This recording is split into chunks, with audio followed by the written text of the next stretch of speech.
kehadiran dua orang ini diberikan kekuatan oleh Allah untuk mencari solusi dari masalah yang dihadapi.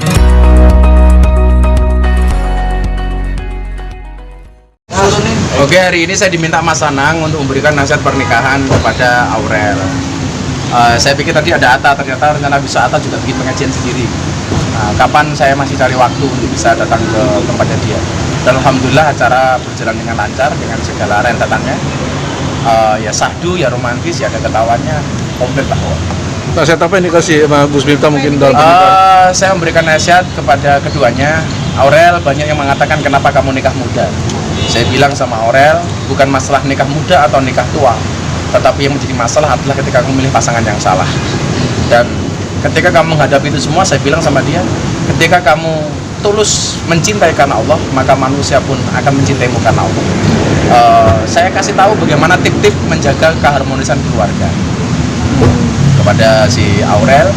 Kemudian kalau ngomong pernikahan jangan ngomong enaknya saja, tapi karena pasti juga akan ada banyak permasalahan yang ada di dalamnya. Saya bilang orang nikah itu memang nambah masalah, tetapi kehadiran dua orang ini diberikan kekuatan oleh Allah untuk mencari solusi dari masalah yang dihadapi.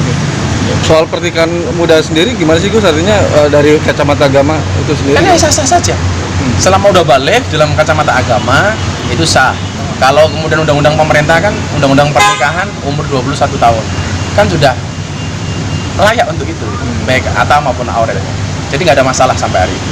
Gus tadi bertemu juga langsung Kak nasihat untuk Aurel sendiri atau memang? Iya, jadi memang secara khusus kita memberikan nasihat kepada Aurel. Saya kasih apa sih ciri-ciri wanita solehah menurut Rasulullah? Minimal tadi ada 3 yang saya sampaikan kepada dia. Yang pertama dipandang menyenangkan, taat kepada suaminya dan bisa menjaga kehormatan diri dan harta yang ditekankan oleh suaminya. Saya bilang juga sama dia bahwa istri yang hebat itu adalah yang siap diajak menderita oleh suaminya. Tapi saya juga bilang kepada Atta, suami yang hebat tidak akan pernah mengajak istrinya menderita.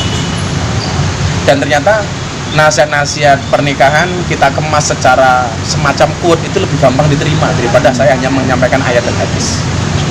Itu tadi ketika Mas Anang meminta itu sendiri kapan sih Gus menjadi penasehat?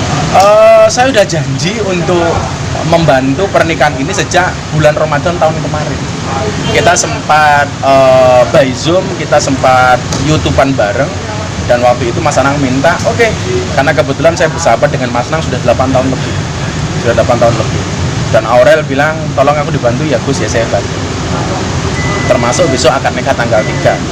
Entah akhirnya Mas Anang menikahkan sendiri atau tetap minta tolong kepada saya, nanti akan kita rembuk lagi. Ada beban tersendiri nggak Gus menjadi penasehat? Enggak juga, karena memang saya dengan keluarga ini cukup akrab ya, cukup akrab juga dengan si Loli, sehingga ya slow-slow saja gitu. Termasuk pembahasan kemarin saya diminta untuk Gus lah yang menikahkan, aku pasrah, karena kan boleh saja wali itu memasrahkan kepada orang lain untuk menikahkan. Tapi nanti jadinya seperti apa, benar Mas Anang mau pasrah sama saya atau beliau punya keberanian untuk menikahkan dirinya sendiri, ya tidak ada masalah. Saya nanti akan ngomong sama Mas Anang, kalau bisa Mas Anang langsung menikahkan si Loli. Karena dulu juga si Asanti kan Mas Gangsa itu memasrahkan kepada orang lain. Karena boleh menikahkan diri langsung sebagai wali atau pasrah kepada orang lain. Termasuk dalam hal ini barangkali Mas Anang pasrah sama saya. Ada alasan harapan Gus sampai akhirnya Mas Anang memasrahkan kepada Gus Miftah? Kenapa? Ada alasan tersendiri nggak? Ya karena alasan kedekatan saja itu. Alasan kedekatan saja. Dan Mas Anang merasa berguru di pondok saya, itu aja alasannya. Maka kemudian Mas Anang pasrah kepada saya. doa dan harapannya Gus? Saya berdoa mudah-mudahan tidak hanya lancar sampai tanggal 3 pernikahan, tapi keluarga ini akan menjadi role model bahwa nikah muda itu menyenangkan. Selama tidak melanggar aturan. Sehingga saya berdoa kepada kedua mempelai ini, semoga menjadi keluarga yang sakinah, mawaddah, warahmah, dan langgeng ila akhir zaman. Jadi saya sampaikan kepada Aurel, ibadah yang paling dibenci oleh setan itu bukan sholat, cuma 5 menit, bukan haji, cuma 1 bulan, bukan puasa, cuma 1 hari. Tapi ibadah yang paling dibenci oleh setan adalah ibadah nikah, karena ibadah seumur hidup dan selamanya. Maka saya sampaikan kepada Atta tadi, walaupun Atta nggak datang, tapi dia nonton, saya bilang, Atta, nikah itu senang, tapi tolong jangan senang menikah.